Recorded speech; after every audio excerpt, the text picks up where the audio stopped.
इस वाली video lecture में हम आपको सिखाएंगे कि किस तरीके से ओटीओ को सॉल्व करते हैं। देखो, पहले नंबर की ओटी में बोला गया है कि समीकरण निकाय a1x b1 bye a1x b1 y होना चाहिए। यहाँ इन्होंने गलती लिख दी है, प्रिंट गलत हो गया है, यहाँ होगा b1 बाय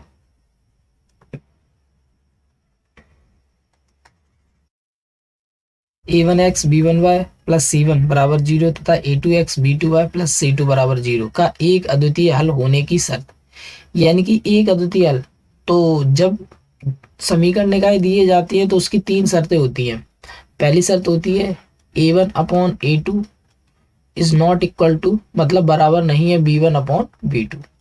अगर ये वाली शर्त आती है तो इस कंडीशन में क्या होता है, समीकरण निकाय का एक अद्वितीय हल होता है, रेखाएं प्रतिच्छेदी होती हैं और संगत होता है। तो यहाँ पर क्या बोला गया है, अद्वितीय हल बोला गया है, तो यही वाली शर्त लगेगी। ठीक है, तो ये लिखिए, ये कौन सा पर सेकंड नंबर। ठीक, तो अगला देखो, आगे फिर से वही दिया गया है। अब की बार पूछा है कि ये समीकरण दिया गया है और ये समीकरण दिया गया है, इसमें आश्रित एवं संगत होता है। यानी कि कौन सी शर्त में आश्रित हल होते हैं और संगत होते हैं। तो देखो, जब अनुपात a1 अपॉन a2 बराबर है b1 अपॉन b2 बराबर है c1 अपॉन c2, ये तीनों अनुपात जो है ना एक दूसरे के बराबर हो, तो इस कंडीशन में क्या होता है, अनंत हल होते हैं। समीकरण निकाय के अनंत हल होते हैं, रेखाएं संपाती होती हैं, ठीक, और संगत होते हैं, रैखिक समीकरण संगत होते हैं और आश्रित भी होते हैं। ठीक है, तो जब तीनों चीजें इक्वल होती है तब आश्रित होते हैं, संगत होते हैं, अनंत हल होते हैं और रेखाएं कैसी होती है, संपाती होती है। तो यहाँ आश्रित की बोला गया, तो देख लो तीनों इक्वल कब है इसमें। ठीक, तो सेकंड थर्ड नंबर का इसका ऑप्शन है। आगे देख, इसमें कोई हल ना होगा, तो कोई हल के लिए कौन सी कंडीशन होती है, शुरुआत के दो अनुपात बराबर होंगे और तीसरा अनुपात बराबर नहीं होगा। देखो, शुरुआत के दो अनुपात बराबर होंगे, तीसरा अनुपात बराबर नहीं होगा, तो ये है सेकंड नंबर का ऑप्शन। ठीक है, यानी इस कंडीशन में समीकरण निकाय का कोई हल प्राप्त नहीं होता और रेखाएं जो है वो समांतर मिलती हैं। ठीक है, और असंगत होते हैं, समीकरण युग्म जो है असंगत होते हैं। लेकिन जब हमें कोई हल नहीं पूछा है तो यही वाला है। ठीक है, क्योंकि इसमें तीन लोग होते हैं, असंगत होता है, समीकरण युग्म असंगत होते हैं, कोई हल प्राप्त नहीं होता है और रेखाएं समांतर होती हैं। तो उनमें से कोई एक पूछा है, देखो कोई हल नहीं है, तो इसलिए ये वाला सही है। आगे देखो, इसमें बोला गया है कि यदि x प्लस 2y बराबर 4 और माइनस एक्स प्लस वाई बराबर 2 हो तो x और y के मान, यानी कि x प्लस 2y बराबर 4 दिया गया है आपको और माइनस एक्स प्लस के y बराबर दिया गया है 2। अब इसमें हमें x का और y का मान ज्ञात करना है, तो इसके लिए हमने क्या किया, इन दोनों समीकरण को जोड़ दिया। जोड़ेंगे तो ये प्लस वाला माइनस वाला कैंसिल, 2y और 3, 2y 1y कितना हो जाएगा, 3y, 4 और 2 कितने हो जाएंगे, 6, 3 गुणा में इधर जाएगा, भाग में जाएगा, तो कितना हो जाएगा, 6/3, 3 दूनी 6, तो y का मान कितना आ गया, 2। यानी कि y का मान यहाँ 2 है, y का मान देख लो 2 है, पहले x लिखा है फिर y लिखा है, y का मान 2 है, तो दो देखो, दो इसी के इसमें है, इसमें y का मान 0 है, इसमें y का मान 0 है और इसमें y का मान -2 है, और जबकि अपना आया है 2, तो यही वाला ऑप्शन सही है। ठीक, जब आपको ऑप्शन मिल जाए तो आगे बढ़ने की जरूरत नहीं है। आगे देखें, द्विघात समीकरण में प्रयुक्त चर राशि की अधिकतम घात कितनी होती है। देखो, कोई भी द्विघात समीकरण होता है, कोई भी द्विघात समीकरण होता है तो उसमें जो चर राशि होती है, चर माने एक्स, जो एक्स होते हैं, वाई होते हैं, ABCD वाले जो अक्षर होते हैं वो चर होते हैं ज्यादातर सवालों में। तो यहाँ वही बोल रहा है कि द्विघाती एक समीकरण होगा। मान लो कोई द्विघाती समीकरण ही है, ax² bx+c बराबर 0, तो इसमें जो चर माना जाएगा वो ये माना जाएगा, ना कि ए। तो इस पे सबसे बड़ी घात कितनी होगी, 2। द्विघात समीकरण में जो चर राशि की सबसे बड़ी घात जो होती है वो 2 होती है। ठीक है, तो यहाँ लिख देंगे 2। ठीक, द्विघात यहाँ से स्पष्ट हो रहा है, द्विघात है तो 2 घात होगी, त्रिघात है तो 3 होगी, तो द्विघात समीकरण में चर राशि की अधिकतम घात 2 होती है, तो यहाँ 2 पे ऑप्शन टिक कर देंगे। ठीक है, आगे देखें, द्विघात समीकरण, ये द्विघात समीकरण है कि दो भिन्न वास्तविक मूल होंगे। तो ध्यान रखें, जब कोई द्विघात समीकरण दिया जाए, और उसका हम विभक्त कर ज्ञात करें, यानी कि d बराबर बी स्क्वायर माइनस 4ac ज्ञात करें, तो उसकी वैल्यू यदि 0 से बड़ी आती है, कैसी आती है, 0 से बड़ी, तो इस कंडीशन में जो समीकरण युग्म के मूल होते हैं वो अलग अलग मतलब भिन्न प्राप्त होते हैं और वास्तविक होते हैं। तो अपनी शर्त कौन सी आ रही, बी स्क्वायर माइनस 4ac 0 से बड़ा होना चाहिए, तभी दो भिन्न मूल मिलेंगे और वास्तविक मिलेंगे। तो देख लो ये ऑप्शन, ठीक है, थर्ड नंबर का। आगे देखें, इसमें बोला गया है वर्ग समीकरण a x square plus b x plus c बराबर 0 के मूल वास्तविक नहीं है। तो वास्तविक कब नहीं होते हैं, जब डी का मान यानी जो विभक्तकर होता है बी स्क्वायर माइनस 4ac की जो वैल्यू है यदि 0 से छोटी है, कैसी, 0 से छोटी है मतलब ऋणात्मक है, माइनस में, तो मूल जो है वो वास्तविक नहीं होते हैं और आभासी प्राप्त होते हैं। तो इसमें यही बोला गया है वास्तविक नहीं है। तो जब डी का मान 0 से छोटा होगा तो मूल वास्तविक नहीं होते। तो देख लो इसमें डी का मान छोटा कौन सा ही है, मतलब विभक्तकर छोटा है 0 से, ठीक। तो ये ऑप्शन सही है। आगे देखो, जब वर्ग समीकरण इतने के मूल समान होते हैं, अब समान कब होते हैं, जब विभक्तकर जो है वो 0 के बराबर होता है। अर्थात ये कहना चाह रहे हैं कि बी स्क्वायर माइनस 4ac की जो वैल्यू है 0 के बराबर आ जाए तो समीकरण के दो समान मूल मिलते हैं और वास्तविक होती है। तो इसमें समान पूछा है, तो देख लो इसकी वैल्यू 0 के बराबर होनी चाहिए और ये इधर ट्रांसफर कर देंगे तो बी स्क्वायर बराबर 4ac होना चाहिए। या तो ये होनी चाहिए या शर्त, या ये होनी चाहिए या ये होनी चाहिए, तीनों में से एक भी शर्त मिलती है तो समीकरण के मूल बराबर होंगे या समान होंगे और वास्तविक ही होंगे। तो देख लो इसमें ये वाला चौथा नंबर की शर्त मिल रही है, ठीक, क्योंकि मूल समान है तो डी का मान 0 है और डी का मान 0 है तो बी स्क्वायर माइनस 4ac बराबर 0 है और बी स्क्वायर माइनस 4ac बराबर 0 है तो ये माइनस का इधर भेजेंगे प्लस का, तो ये शर्त बन जाएगी, ठीक। तो देख लो इसमें ये शर्त लग रही है तो ये सही है। आगे देखें, आगे क्या कह रहे हैं, आगे बोल रहे हैं कि इस एपी का 11वां पद पता लगाना है। कौन सा पद पता लगाना, 11वां। तो 11वां पद के लिए 11वां पद का सूत्र होता है a11 बराबर a प्लस 10d। अब देख लो ए का मान कितना, ए का मान यहाँ -3 चल रहा है तो यहाँ लिख देंगे -3 प्लस 10 गुणा डी का मान, देख लो डी का मान कितना चल रहा है, अगला पद माइनस पिछला पद, तो अगला पद है माइनस के 1/2 फिर माइनस इससे पहले वाला पद कितना -3 तो यहाँ लिख देंगे -3। अब क्या सॉल्व कर लो, -1/2 इसका इसमें गुणा होगा तो प्लस के 3। अब सॉल्व कर लो, 2 3 6, 6 में से एक गए कितने बचेंगे 5 यानी 5/2। तो डी का मान यहाँ 5/2, अब 2 से कैंसिल कर दो, 2 5 10, तो यहाँ कितना आ गया -3, 5 का 5 में गुणा करेंगे 25, 25 में से 3 गए तो कितना आ जाएगा 22, यानी 11वां पद जो है वो 22 है। ये सेकंड नंबर का ऑप्शन। आगे देखें, अगले नंबर में क्या बोला गया है कि इस एपी का कौन सा पद 27 है। यानी कि जब भी सवाल में ऐसा पूछा जाए कि कोई एपी का कौन सा पद 27 है मतलब कौन सा शब्द आ जाए तो उसे एनवा पद मानेंगे। तो अपन लिख लिया, माना कि एनवा पद यानी ए एन बराबर कितना है 27 है, ठीक। अब ए एन का फॉर्मूला होता है ए प्लस एन माइनस 1 और डी बराबर में कितना आ जाएगा 27। तो ए की जगह कितना चल रहा है 3, तो यहाँ ए की जगह पे आ जाएगा 3 प्लस एन का मान तो ज्ञात ही करना है, डी का मान कितना चल रहा है, हर बार देखो 3 नंबर बढ़ रहे हैं तो डी का मान 3 हो रहा है, बराबर में कितना 27। सॉल्व कर लो, ये 3 प्लस के हैं इधर जाएंगे क्या हो जाएंगे माइनस के, तो 27 में से 3 जाएंगे कितने बचेंगे 24। यहाँ कितना आया n-1 गुणा में 3, ठीक। फिर इसके बाद n-1 वैसा के वैसा, ये 3 मल्टीप्लाई में गुणा में इधर जाएंगे भाग में, तो 24/3 हो जाएंगे, तो 3 24 8 आ गया, तो n-1 बराबर 8, n बराबर कितना आ गया 9। यानी आपको पता चल गया जो 9वां पद है वो 27 है, तो यहाँ लिख देंगे 9वां, यानी तीसरे नंबर का ऑप्शन सही है। आगे देखिए, अगले में क्या बोला गया है, अगले नंबर में बोला गया है किसी समबाहु त्रिभुज में यदि कोई समबाहु त्रिभुज है, किसी समबाहु त्रिभुज में यदि एडी लंब है बीसी, तो अगर मान लो कोई समबाहु त्रिभुज है, समबाहु मतलब जिसकी सभी भुजाएं समान हो, मान लो ये है, ठीक, और इसका नाम है ए बी और सी। अब इसमें कौन है एडी, एडी मतलब यहां से ये एडी लंब किस पर बीसी पे, मतलब ये इसमें लंब है, ठीक। तो इसमें क्या बोल रहे हैं, इसमें बोल रहे हैं जब समबाहु त्रिभुज होता है इसमें कौन सी शर्त होती है, तो समबाहु त्रिभुज में समबाहु त्रिभुज में क्या होता है, जब कोई भी त्रिभुज समबाहु होता है तो उसमें एक कंडीशन होती है कि ए बी भुजा का जो वर्ग होगा, ए बी भुजा का वर्ग ए बी हो सकता है, ए सी हो सकता है, बी सी हो सकता है, मतलब कोई सी भी एक भुजा का, कोई सी भी एक भुजा के वर्ग का 3 गुना। तो यहाँ में देख लो, कोई सी भी एक भुजा के वर्ग का 3 गुना, जो लंब बनाया गया है ये लंब, इसके वर्ग के 4 गुने के बराबर होता है। ठीक है, ये पहले से ही फिक्स है, ये पहले से ही क्या है, फिक्स है। यानी कि कोई सी भी एक भुजा का 3 गुना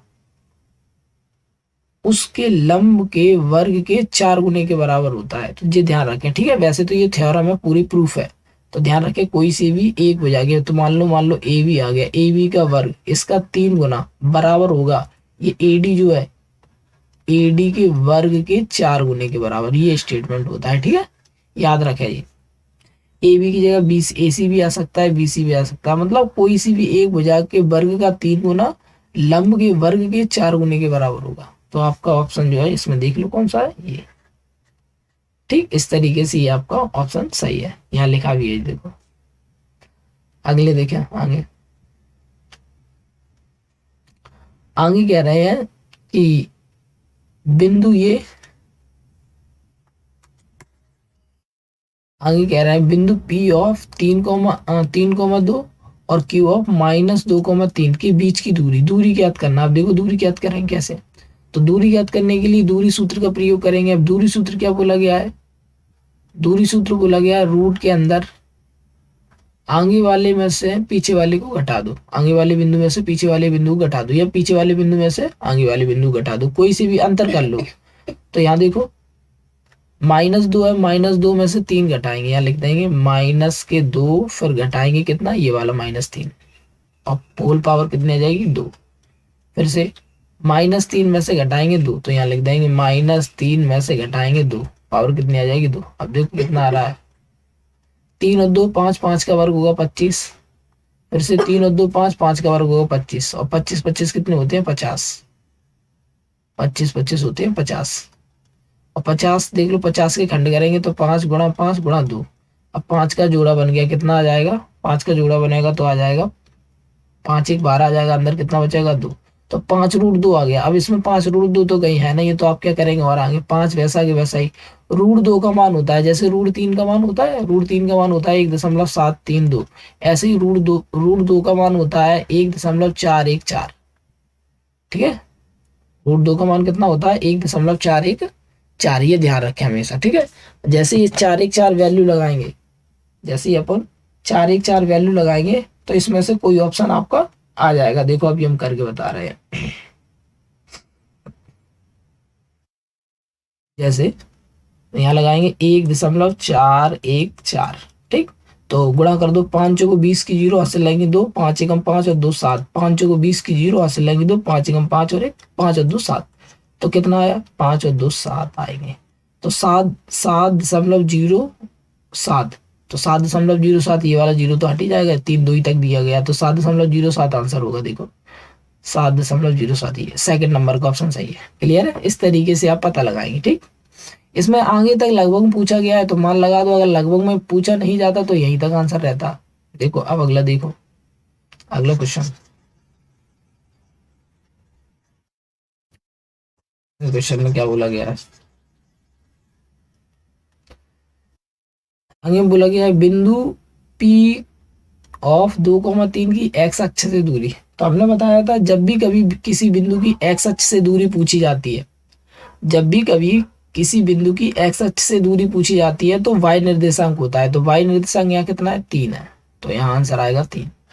अगर y अक्ष से दूरी पूछते तो x निर्देशांक होता, मतलब आंसर 2 होता। ठीक है, लेकिन यहाँ x अक्ष से दूरी पूछ रहे हैं तो y निर्देशांक होगा, y निर्देशांक 3 है, तो 3 आंसर सही है। ठीक, आगे देखो, इसमें देखो y अक्ष से दूरी पूछी गई है, अगर x अक्ष से दूरी पूछी जाती है तो y निर्देशांक होता है, अगर y अक्ष से दूरी पूछी जाती है तो x निर्देशांक होता है, और x निर्देशांक आगे वाला होता है पहले नंबर का, तो 2 सही है। आगे देखो, x अक्ष पर स्थित यानी कि कोई बिंदु है जो x अक्ष पर स्थित है, मूल बिंदु से 4 इकाई की दूरी पर है, दूरी पर स्थित एक बिंदु के निर्देशांक ज्ञात करो। यानी कि कोई बिंदु है, जैसे मान लो ये कार्तीय तल है। अब इस कार्तीय तल में ये होता है एक्स अक्ष और ये होता है वाई अक्ष। तो इस अक्ष पे कोई बिंदु स्थित है और मूल बिंदु से मूल बिंदु आपका ये होगा और बिंदु स्थित होगा एक्स अक्ष पे, तो यही होगा। ठीक, तो निर्देशांक क्या बनाएंगे, बाई का मान तो 0 होगा और एक्स का मान कितना होगा, 4 इकाई है तो 4,0 होगा। ठीक है, बाई की जगह पे 0 आएगा, एक्स की जगह पे 4 आएगा, तो 4,0 देख लो किसमें, क्योंकि बिंदु जो है वो एक्स अक्ष पे बैठा हुआ है, तो एक्स का तो होगा, बाई का 0 होगा और एक्स का कितना होगा, 4, 4 इनने दिया है। आगे देखें, ये सूत्र ही बन रहा है। सूत्र होता है 1 + tan स्क्वायर थीटा बराबर 1। इन्होंने तो सॉरी, इस सूत्र होता है 1 + tan स्क्वायर थीटा बराबर sec स्क्वायर थीटा। ठीक, तो इन्होंने थोड़ा बदलाव कर दिया है, tan स्क्वायर इन्हें लिख दिया है tan स्क्वायर थीटा +1 बराबर तब भी आएगा sec स्क्वायर थीटा। तो यहाँ थीटा की जगह ए चल रहा है तो sec स्क्वायर ए देख लो, sec स्क्वायर ये पहले नंबर का है। ठीक, और शुरुआत में गलत लिख गया था, यही होता है। या चाहे 1 + tan स्क्वायर थीटा आ जाए, चाहे tan स्क्वायर थीटा +1 आ जाए, आएगा क्या, sec स्क्वायर थीटा। ठीक है, थीटा की जगह ए चल रहा है तो ये आ जाएगा। आगे देखो, इसको सॉल्व करना है, इस पूरे सवाल को सॉल्व करना है, तब अपन देख पाएंगे कि इसका आंसर कौन सा है। तो देखो अभी हम सॉल्व करके बता रहे हैं, ये सॉल्व करके बताते हैं।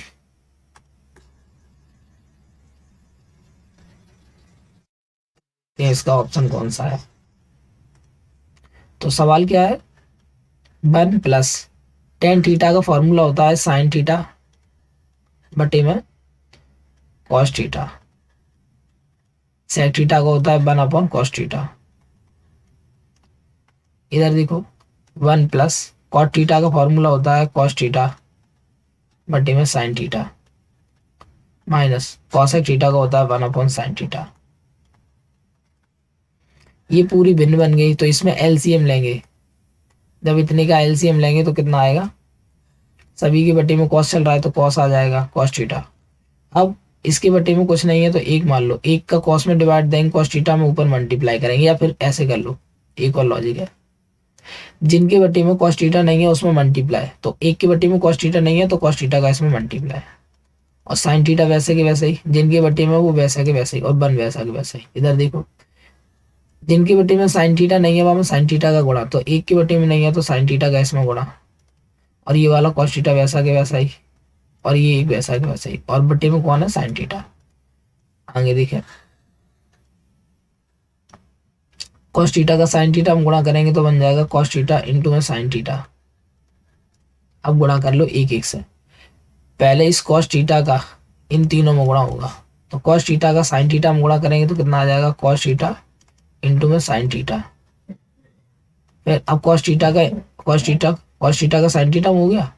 अब cos थीटा का cos थीटा हम करेंगे तो क्या बनेगा, cos स्क्वायर थीटा। अब cos थीटा का एक में करेंगे तो माइनस के cos थीटा। मतलब पहले इसका गुणा इसमें कर दिया, अब इसकी बारी sin थीटा का गुणा इसमें और इसमें करेंगे, तो sin थीटा का sin थीटा में करेंगे कितना बनेगा, sin स्क्वायर थीटा। अब sin थीटा का किस में करेंगे, cos थीटा में, तो क्या बनेगा, cos थीटा इंटू में sin थीटा। अब sin थीटा का -1 में करेंगे तो कितना आ जाएगा, माइनस के sin थीटा। ठीक, इस cos का हो गया, sin का हो गया। अब एक की बारी, एक का गुणा इसमें करो, एक का गुणा इसमें करेंगे, इसमें करेंगे, तो एक का गुणा करने पर ये तीनों ही टर्म आ जाएंगे, तो फिर से लिख दे रहा हूं, प्लस के sin थीटा प्लस के cos थीटा और माइनस के एक। अब देख लो जो कैंसिल हो रहा है वो कैंसिल कर दे, ये माइनस के हैं और ये प्लस के कैंसिल, ये माइनस के और ये प्लस के कैंसिल। ठीक, और देखो यहाँ पर हमने देखा ये cos theta cos square theta है और ये sin स्क्वायर थीटा है, और sin स्क्वायर थीटा और cos स्क्वायर थीटा कितना होता है, एक होता है। sin स्क्वायर थीटा और cos स्क्वायर थीटा कितना होता है, एक, तो यहाँ एक बन गया।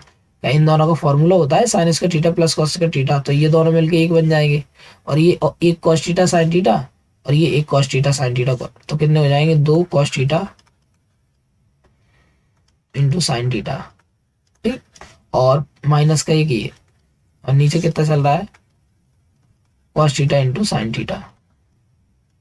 ठीक, अब अपन ने देखा ये एक से एक कट गया, तो यहाँ कितना बचेगा, cos theta into sin theta ऊपर बचेगा, नीचे बचेगा, तो ये और ये कैंसिल हो जाएगा, कितना आ गया, 2। 2 ऑप्शन सही होगा इसमें।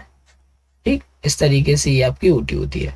कोई कोई ओटी आ जाती है जो सवाल जितनी बड़ी होती है, लेकिन हर हर एक ओटी नहीं आएगी सवाल जितनी बड़ी। ठीक, आगे देखें। इसमें देखो क्या बोला गया, इसको थोड़ा साइड से कर दो, उसके बाद ये करेंगे। चलो, तो देखो इसमें बोला गया है, यदि यदि एक सीधे खम्भे की छाया, कोई खम्भा है ये, यदि एक सीधे खम्भे की छाया, ये खम्भा है, ये मान लो ये खम्भा है, ठीक, उसकी ऊंचाई की, यानी कि छाया ये है, ऊंचाई है, उसकी ऊंचाई की √3 गुनी हो तो सूर्य का उन्नयन कोण, मतलब अगर छाया, अगर ऊंचाई को 1 माने तो उसकी छाया कितनी हो जाएगी, √3, तो ये इसको √3 गुनी करेंगे तो √3 आ जाएगा। ठीक, तो आपसे पूछा गया है यहाँ पर कोण कितने डिग्री का बनेगा, तो ये आपका लंब हो गया, ये आपका आधार हो गया, और लंब बटे में आधार, ये लंब बटे में आधार क्या होता है, tan थीटा। तो आप देख लो tan में 1/√3 का मान होता है, tan में 1/√3 होता है 30 डिग्री का, तो आंसर आएगा 30 डिग्री। ठीक, इस तरीके से यार। आगे देखें, दो स्तंभ 20 मीटर और 14 मीटर ऊंचे हैं, मतलब दो स्तंभ लगे, एक 20 मीटर है और एक है आपका 14 मीटर का। ठीक, चलो ठीक, दो स्तंभ लगे, के शिखर के शिखरों से एक तार से जोड़ा, के शिखर के शिखरों को एक तार से जोड़ दिया गया है, यानी दोनों के शिखर को एक तार से जोड़ दिया गया है, ये लो, ये हमने जोड़ दिया। हाँ, यदि तार की क्षैतिज के साथ यदि तार की क्षैतिज के साथ 30 डिग्री का कोण बनता है तो तार की लंबाई ज्ञात करो, तो तार की लंबाई ज्ञात करो, यानी कि क्षैतिज के साथ 30 डिग्री का कोण बनता है, ये इस टाइप से बन रहा है, क्षैतिज के साथ 30 डिग्री का कोण, तो तार की लंबाई ज्ञात करना। अब देखो तार की लंबाई कैसे ज्ञात करेंगे, अगर अपन देखें तो ये खंभे थे, इतने इतने मीटर ऊंचे है, अब आपको ये पता लगाना है तार की लंबाई। तार की लंबाई, ये आपका क्षैतिज है, ठीक, और ये आपको खंभे हैं, दो खंभे, इनको जोड़ दिया है। अब हमें तार की लंबाई ज्ञात करना है, तो देखो यहाँ पर हम देख रहे हैं कौन बन रहा है, यहाँ पर अगर देखें तो इसको इधर मिला दें, इसको इधर मिला दें तो ये 20 है, कितना है, पूरा 20 है, ठीक, 20 है, और ये इतना 14 है, तो यहाँ कितना बचेगा, 6 मीटर, कितना बनेगा, 6 मीटर। तो यहाँ पर हमने देखा 6 मीटर देखा। अब इतनी आकृति को क्या करते हैं, इतनी जो आकृति है, ये आकृति इतनी, इसको हम थोड़ा पलट ले रहे हैं तो ये ऐसा बन जाएगा डायग्राम।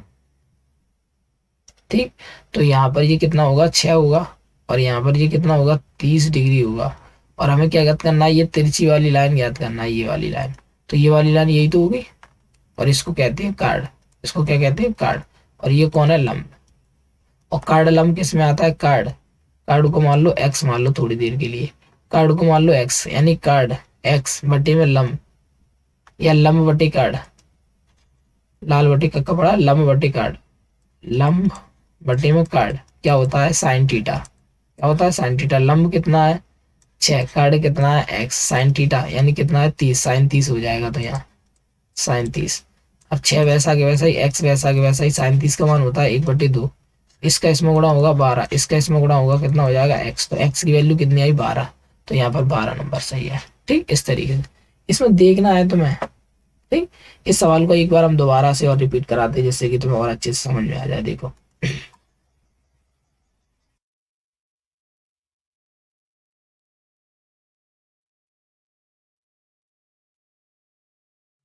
जैसे देखो, एक खंभा था 20 मीटर का, ये बना दिया, ठीक, और एक खंभा था 14 मीटर का, ये बना दिया,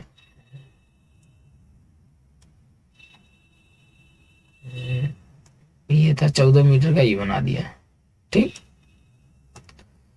तो एक 20 मीटर का था, 20 तो ये लिख दिया 20 मीटर, और एक 14 मीटर का था, ये 14 मीटर लिख दिए। ठीक, अब वो बोल रहे हैं कि ये खंभे जमीन पे थी दोनों, ठीक, ये दोनों थी, इनको हमने क्या, इनके शिखरों को देखो, इनके शिखरों को क्या कर दिया, एक तार से जोड़ दिया है, तार, ये तार से जोड़ दिया, ये लो, इनके शिखर, ये तार है, ये जो अपना ये तार है, ठीक, तार से जुड़ा गया है। अब ये तार क्षैतिज के साथ, क्षैतिज रेखा तो यही होती है इस टाइप से, जमीन के समांतर ये क्षैतिज रेखा होती है। तो इसके साथ इनका 30 डिग्री का कोण बन गया। कितने डिग्री का? 30 डिग्री का कोण बनने के बाद ये जो तार की लंबाई यही हमें ज्ञात करना है। तो इसके लिए हमने क्या किया, ये पूरी 20 है तो यहाँ भी हमने ज्वाइन कर दिया। देखो ये 14 थी, यहाँ से यहाँ तक तो 14 है, बच्ची कितनी 6, तो ये 6 ही तो होगी। अब ये त्रिभुज बन गया, ये बन गया। अगर इस त्रिभुज को हम पलट के रखें, इस त्रिभुज को अगर हम पलट दें तो अपना ये बनेगी आकृति। इस त्रिभुज को अगर पलट दें तो ये बन जाएगी आकृति, ये हो जाएगी 6। इसको ऐसे पलट दिया, ये ऊपर पहुंच गया, 6 बन गए। और ये कोण तो यही रहा 30 डिग्री का। और यहाँ पर ये इसकी वैल्यू पता लगानी, तो इसकी वैल्यू एल मान लो, तो एक्स मान लो, ठीक है। ये जो लाइन है एक्स मान ली। तो अब हमने इसको सॉल्व कर दिया। देखो ये है कर्ण, ये है लंब। तो लंब बटे कर्ण क्या होता है? लंब बटे में कर्ण, कर्ण कौन है? एक्स, बराबर लंब बटे में कर्ण, यानी कि कौन है? लंब बटे में कर्ण। लंब बटे कर्ण कौन होता है? साइन। तो यहाँ साइन 30 डिग्री बन रहा है, तो 30 मतलब इसका अनुपात बना दिया लंब बटे कर्ण। लंब बटे कर्ण मतलब साइन में आता तो साइन 30 लगा दिया। लंब कितना 6 है, कर्ण कितना एक्स, तो इसकी वैल्यू होती है 1 बटे, तो इसकी वैल्यू 6 बटे एक्स। इसका इसमें गुणा किया एक्स, इसका इसमें 12, बीच में बराबर, तो एक्स की वैल्यू कितनी है? 12। तो इस तरीके से ये वाली यूटी आपकी फिनिश होती है। आगे देखें, आगे क्या बोला गया है? आगे बोला गया है वृत्त की एक छेदक रेखा, वृत्त की एक छेदक रेखा वृत्त को प्रतिच्छेद करती है। देखो कोई वृत्त होगा ये, अगर उसकी कोई छेदक रेखा तो वो वृत्त को 2 बिंदुओं पर प्रतिच्छेद करेगी, ठीक है। ध्यान रखें, वृत्त की छेदक रेखा वृत्त को 2 बिंदुओं पर प्रतिच्छेद करती है। तो देखो 2 बिंदुओं पर, ये वृत्त के किसी बिंदु पर खींची गई स्पर्श रेखाओं की संख्या। कोई वृत्त है, अगर हम स्पर्श रेखाएं बनाए तो ऐसी स्पर्श रेखा ये हो गई, ऐसी ये भी हो सकती है, इस टाइप की एक, इस टाइप से एक और हो सकती है, ऐसी एक और हो सकती है। तो ऐसी स्पर्श रेखा जो है वो वृत्त पर अनेकों बन सकती है, तो अनंत, ठीक है। देखो यहाँ पर वृत्त की, अच्छा अगर वो ये कहें कि वृत्त पे कितनी स्पर्श रेखाएं खींची जाती हैं तो अनंत है। लेकिन यहाँ पर उन्होंने बोला है वृत्त के किसी बिंदु पर, यानी कि वृत्त का कोई, जैसे वृत्त है इसका कोई एक बिंदु ले लिया, ये मान लो थोड़ी देर के लिए वृत्त पर हमने ये बिंदु ले लिया ये। अब इस बिंदु पर अगर हम स्पर्श रेखा बनाएंगे तो वो एक ही बनेगी केवल, ठीक। लेकिन ये कहें कि वृत्त पर स्पर्श रेखा बनाओ कितनी है, तो वृत्त पे तो स्पर्श रेखा बहुत सारी बन जाएंगी, इस टाइप से ऐसी स्पर्श रेखा बहुत सारी बन जाएंगी। लेकिन ये अलग अलग बिंदुओं पर बनी है। अब इन्होंने बोला गया है वृत्त के किसी बिंदु पर, यानी कि कोई एक बिंदु की बात हो रही है। तो ध्यान रखें, एक वृत्त के एक बिंदु से केवल एक ही स्पर्श रेखा बन सकती है, तो यहाँ एक आएगा, ठीक है।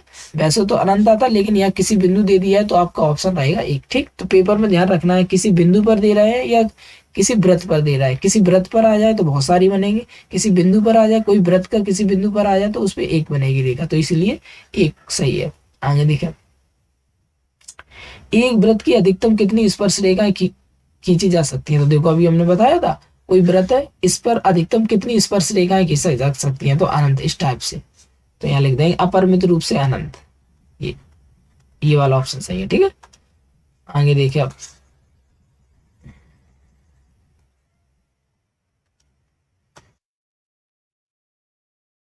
ये,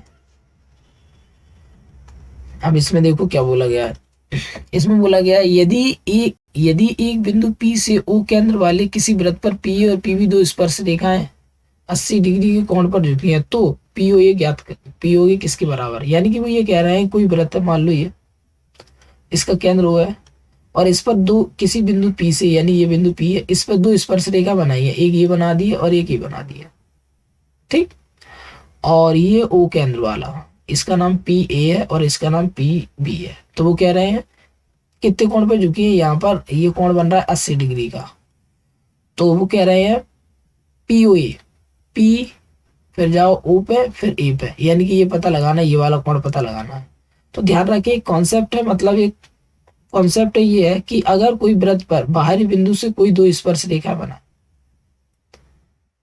तो ये जो बाहरी बिंदु है और ये केंद्र है, इस केंद्र को बाहरी बिंदु से मिलाने पर ये जो त्रिभुज बनेगी, ये दोनों त्रिभुज सर्वांग सम होते हैं।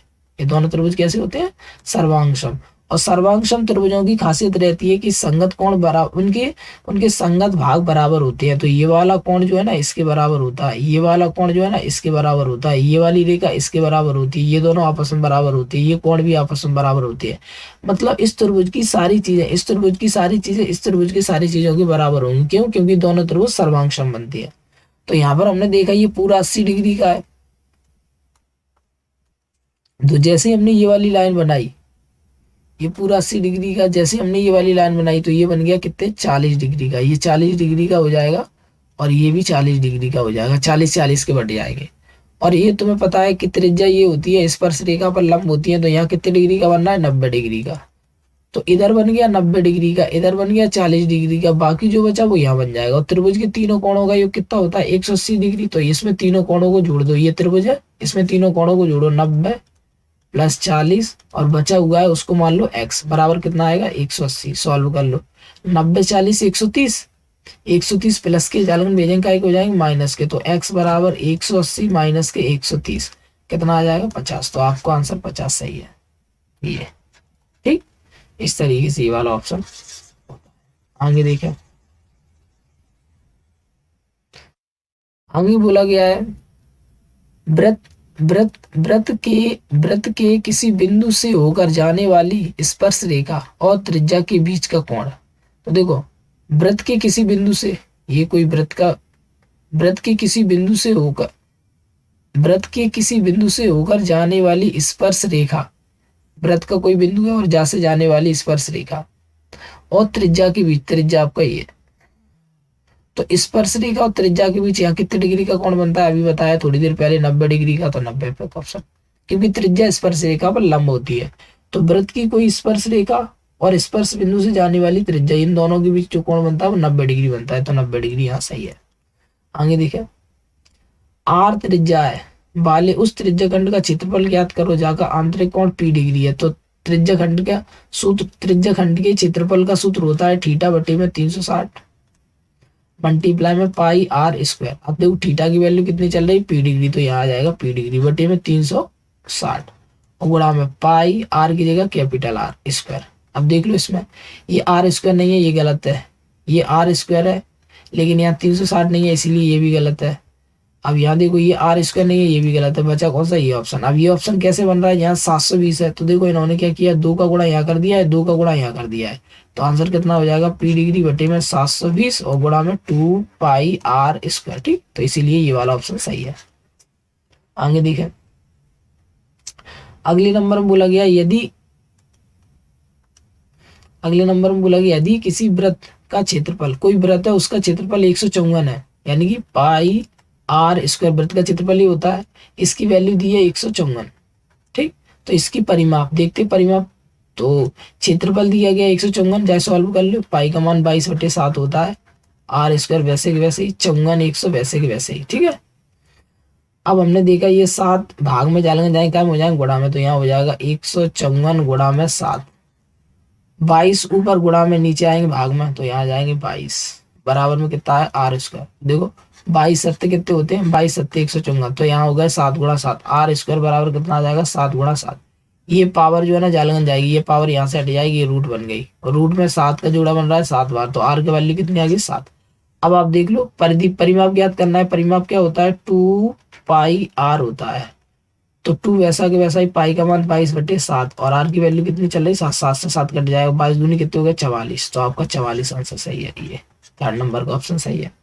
ठीक, इस तरीके से ये आपके फिल इन द ब्लैंक्स होते हैं। ठीक है, आगे देखें फिल इन द ब्लैंक्स और है, एक वृत्त की परिधि और व्यास का अनुपात, यानी कि वृत्त की परिधि होती है 2 पाई आर और व्यास कितना होता है 2r। अब देख लो अनुपात बना लो, 2 से 2 कट गए, आर से आर कट गई, तो कितना आएगा पाई बटे में 1, तो पाई अनुपात 1 ये ऑप्शन। ठीक, आगे देखिए शंकु के आयतन का सूत्र, शंकु के आयतन का सूत्र होता है 1/3 पाई आर स्क्वायर एच, तो 1/3 पाई आर स्क्वायर एच। तो यहाँ देखो 1/3 जी है, 1/3 पाई आर स्क्वायर एच। आगे देखें शंकु की तिर्यक ऊंचाई, शंकु की तिर्यक ऊंचाई का सूत्र होता है एल बराबर रूट के अंदर R square plus H square. तो देख लो, या ये क्या लो एल बराबर H square plus R square, तो देख लो एल बराबर जरा H square plus R square, तो ये वाला ऑप्शन सही है। आगे देखा, एक ग्लोब का व्यास, एक ग्लोब है, एक ग्लोब का व्यास, एक ग्लोब का व्यास 14 सेंटीमीटर है, तो पृष्ठीय क्षेत्रफल क्या होगा। यानी कोई ग्लोब बनाया गया है, क्या बनाया गया, ग्लोब। तो सबसे पहले तो हमें ये पता होना चाहिए, सबसे पहले तो हमें ये पता होना चाहिए कि ग्लोब होता क्या है।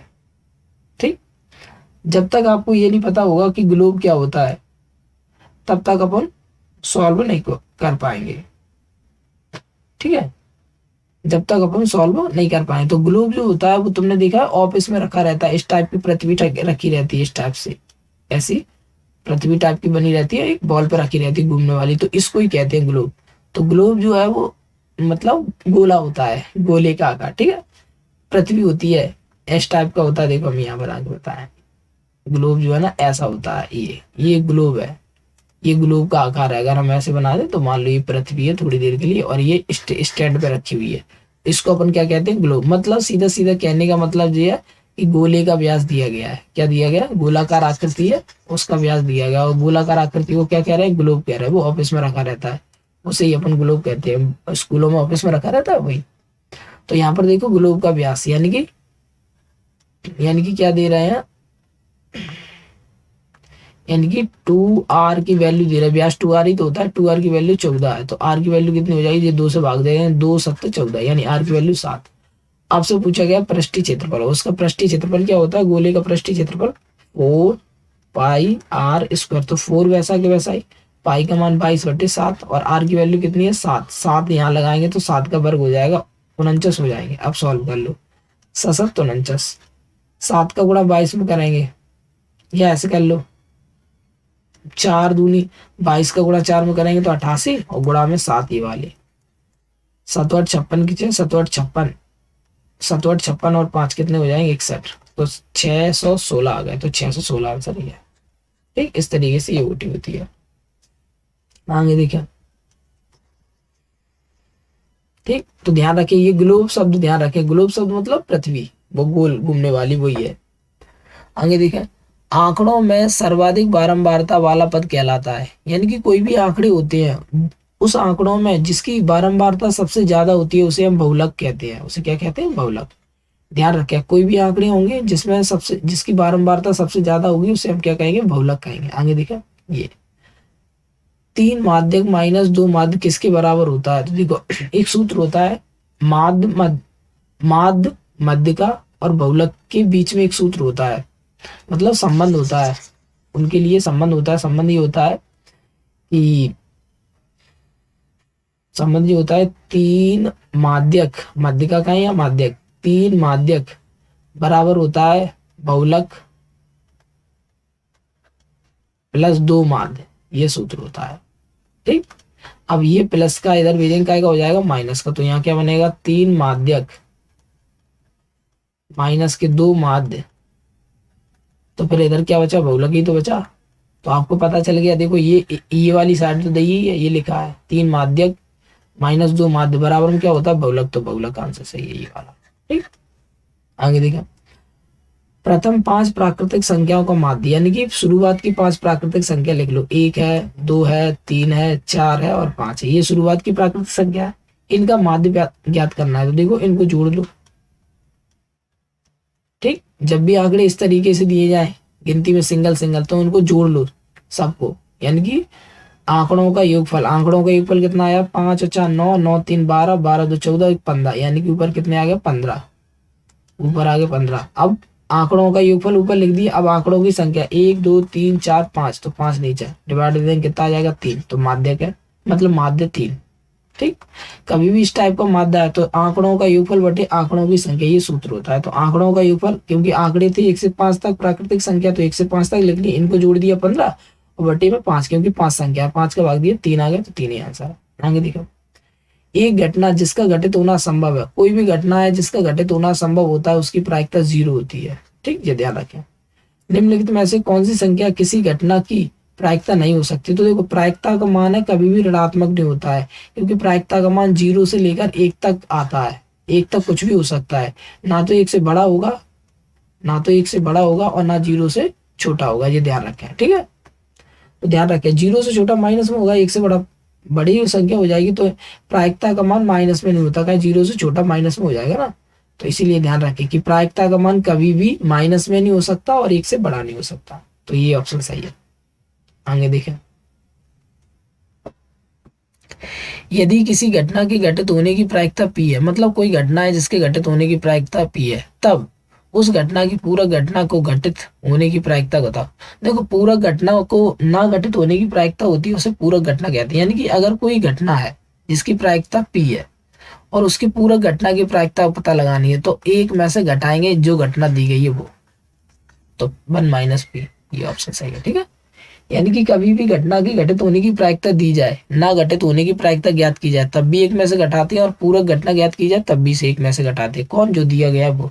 तो एक में से जो दी गई है वो घटा देंगे तो 1 - p बन जाएगा, 1 - सही है ऑप्शन।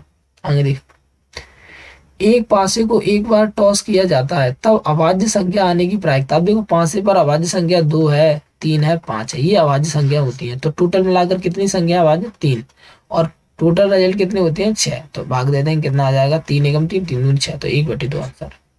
आगे देखें, सामान्य वर्ष में 53 सोमवार होने की प्रायिकता ज्ञात करो।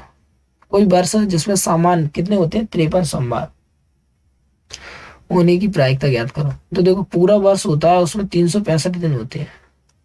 पूरे वर्ष में 365 दिन होते हैं, लेकिन वो कह रहे हैं कि सोमवार होने की प्रायिकता, वो क्या कह रहे हैं? सोमवार होने की प्रायिकता। तो यहां पर हम देखेंगे सोमवार 7 दिनों में एक बार सोमवार आता है। 7 दिनों में अगर अपन डायरेक्ट देखा जाए, सामान्य वर्ष में 53 सोमवार होने की प्रायिकता, कोई वर्ष सामान्य वर्ष में 53 सोमवार होने की प्रायिकता। अब 53 सोमवार होने की प्रायिकता देखो कैसे याद करेंगे, हम पूरा आपको डिटेल में बताते हैं। जैसे देखो, अगर अपन देखना चाहें तो ऐसे देख सकते हैं। अपन ये देखना चाहें, पहले ये इरेज करें, 2 मिनट रुको, फिर हम बताते पूरा डिटेल। ये हटा के, ये यहाँ से हटा ही दी, ये हमने हटा दी है। अब यहाँ बताते हैं। जैसे ये देखेंगे,